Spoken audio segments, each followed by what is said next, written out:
little bit about traffic in Los Angeles. How do you plan to mitigate concerns and some of the growing congestion?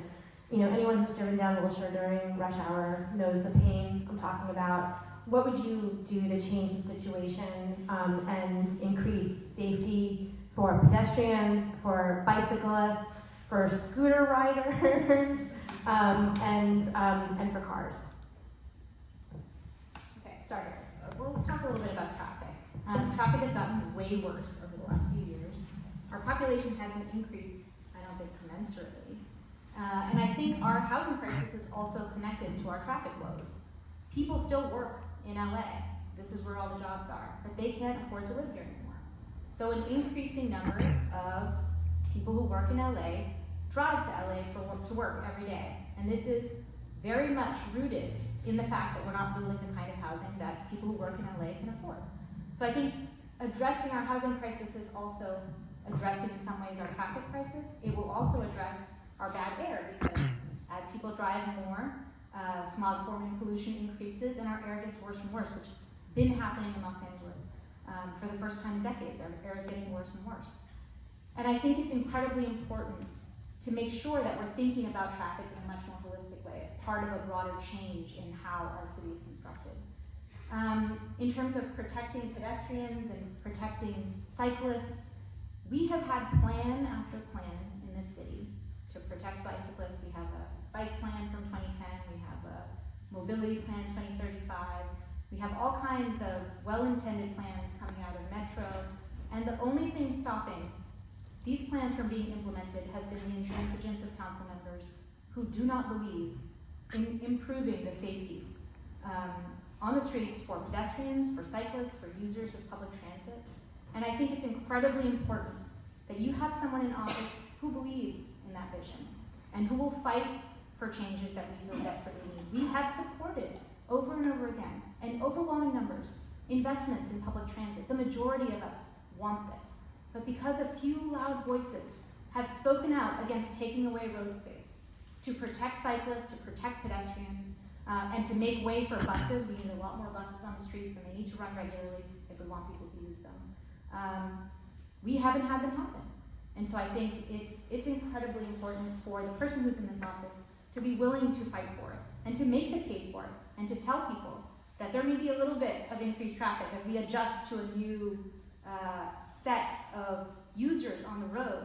But over time, this is the only path that will get us to less traffic on the streets. Sarah, same question. I ride transit. I ride the Dash, I ride the buses, I ride the trains. I rode the train to pull papers for this race. I rode a train and 2 buses to go to El Segundo for my LA Times endorsement interview. I know the challenges of riding transit very well. But I also know that the only solution to our traffic problems is to invest in transit. We are in the place we are in now because we cut so much service that people had to get back into cars. And then Uber and Lyft rushed in and we widened our freeways and we just kept adding cars. And there are many of us who are going to keep driving and who have to keep driving and who want to keep driving. But there are also many of us who want another option. And for those of us who want another option, we need Dash buses in every single neighborhood and they need to run every 10 minutes, not every 45. We need protected bus lanes on every street that used to accommodate a streetcar because our streets are wide for that reason. And those bus lanes could have buses going down them every 3 minutes like downtown on Flower Street.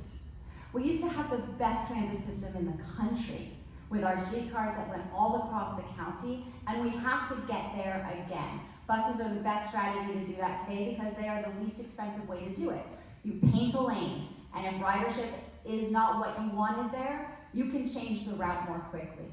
We also need protected bike infrastructure across the entire city. I don't ride a bike, but it is important to me that people are safe in our bike lanes, that we are not putting people in danger because they choose to ride a scooter.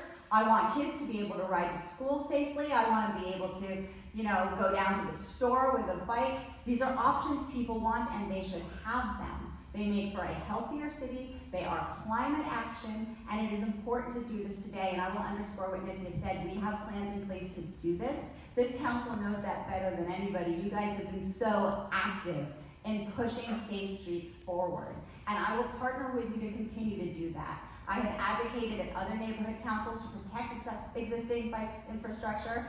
I have died on city hall steps to protest the rise in deaths in our streets. And as council member, I would ensure that we push Vision Zero programming forward, and I would help organize the neighborhoods that are ready now today for this infrastructure, because as we start to build it, more and more people will want it. And we know that because when Ciclovia comes through a neighborhood, for weeks after, people think, why can't my kids have this? Why can't we have this on our closed blocks? It's important we do all these things, and we can. Thank you.